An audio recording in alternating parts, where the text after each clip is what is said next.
Malaysia secara rasmi membatalkan cadangan membeli pesawat terpakai F-18 Hornet milik Kuwait selepas penilaian mendapati ia tidak kompetitif untuk jangka panjang tentera udara diraja Malaysia. Pengumuman ini disahkan Timbalan Menteri Pertahanan Adli Zahari di Dewan Rakyat 26 Februari 2026.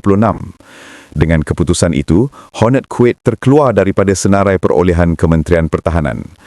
Penilaian teknikal mendapati pesawat terpakai ini berisiko dari sudut logistik jangka panjang. Antara faktor kritikal, tempoh penerimaan yang panjang, kelewatan tarikh operasi serta ketiadaan jaminan sokongan penyelenggaraan. Kuwait menetapkan pesawat hanya boleh diserahkan 12 hingga 18 bulan selepas mereka menerima jet baharu. Syarat ketat dari Amerika Syarikat pula menambah kerumitan integrasi ke dalam TUDM. Dagang News sebelum ini menulis, TUDM wajar melupakan Hornet terpakai dan segera mendapatkan pesawat tempur pelbagai peranan, MRCA baharu.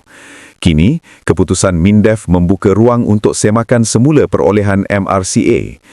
Pembatalan Hornet Kuwait bukan sekadar keputusan teknikal, tetapi langkah strategik menentukan hala tuju pertahanan udara Malaysia.